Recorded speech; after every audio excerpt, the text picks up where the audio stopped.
So in my last video where I spoke about bad girls making a transition, I mentioned about recognizing people who have abusive tendencies. Today I'm going to elaborate more on that and speak about how to handle abuse. First and foremost, let's rehash on how you can recognize people that have abusive tendencies. People who abuse others weaponize things against them. That's what abusers do.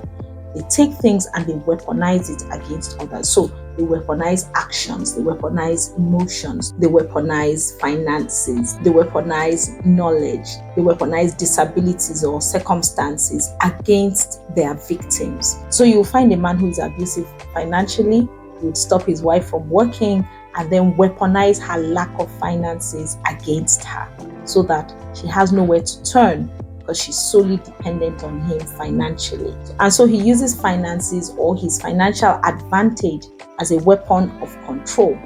Or you find people who are emotionally abusive. They use emotions as a weapon of control. They use silent treatment. They know that you will feel bad when they don't talk, and so they weaponize emotions against you and they don't talk to you. They keep malice with you. They laugh at you. They do things that will belittle your emotions so that they can control you through that. Find people who are physically abusive. They weaponize their physical stature, their physical advantage against their victim, and so on and so forth. So being abusive is all about weaponizing things. You weaponize things against people. The end goal of any abuser is to control or manipulate a situation, but the tool they use is weaponizing anything they have an advantage in one area over people. A lot of women weaponize their words against their husbands. They know that they can trigger a reaction or manipulate a situation by using certain types of words, and so they weaponize those words and use them to get the reaction that they want. Today, I just want to talk about one thing in dealing with abuse, and I'm going to make it look simple. I know it's not as simple as it is, but I'm hoping that if you get the picture and you understand what I'm talking about, then you'll be able to use it to your own advantage. The one thing we need to understand is that the problem of an abuser is that they want to control somebody else.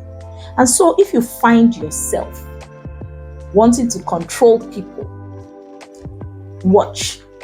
You just might have abusive tendencies without recognizing it, because some people do not recognize that they have abusive tendencies, or they don't take cognizance to it. They just want to get an advantage, they just want to get an upper hand, but it does not mean that they are not abusive. So it's important I mention that, because we find everybody saying, oh, abusive, oh, narcissistic. Being abused and having suffered abuse is becoming a very, very common thing today. It's almost like a rite of passage for people to say, oh, I've been abused, oh, I'm living with an abusive person. But the truth is, even you might be abusive if you find out that you are seeking to control somebody else, seeking to control the lives of people around you, whether people below you or people above you. The difference amongst abusers is the weapon they use. So if you're in a situation where you are feeling abused, you're constantly feeling little, you're constantly feeling below yourself, the key thing you need to do in fighting that abuse is to understand the weapon that the person is using against you and deactivate it. How do you do that? Number one, find out the weapon. If it's finances, for example, that means that you need to grow yourself to a point where that person's financial advantage is gone or it does not affect you. And a good starting point with any type of abuse is to shield yourself. Form a shield around yourself, a mental shield around yourself, whereby the person's actions or inactions do not affect you.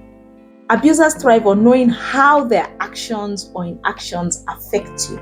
So if you can get to a point where you place yourself in a shield such that when they throw these weapons at you, they don't cause any reaction, you're on the road to something.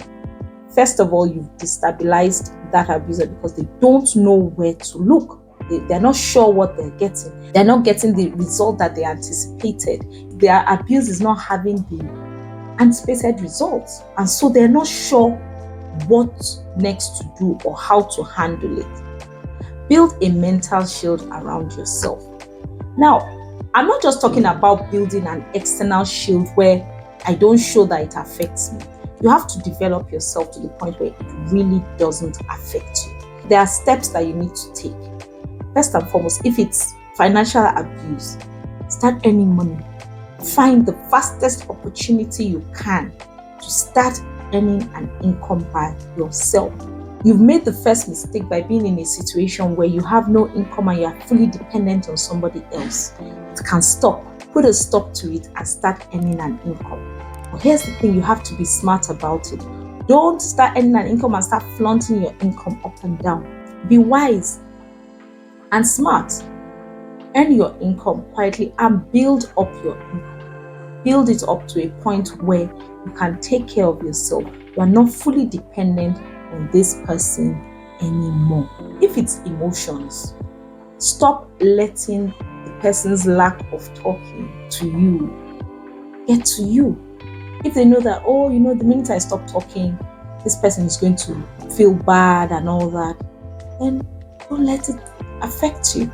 Learn to fill your space with other activities that take your mind off whether they're talking to you or not talking to you. And I'm talking about genuine things. Don't just do it to get back in that situation. Begin to find things that take your time, that take your attention, and pour your attention onto other things so that whether the person is speaking to you or not does not affect you.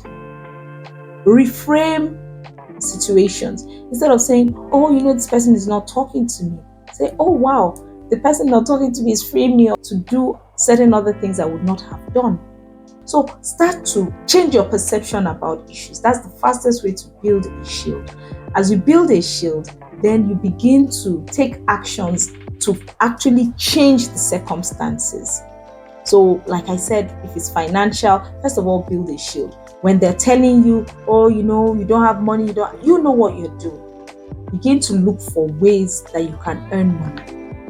If your husband has said, oh, don't go out of this house, I don't want you going out, stay at home with the children, and you find out that the mobile phone you're watching me on is a useful tool that you can use to earn money from the comfort of your home.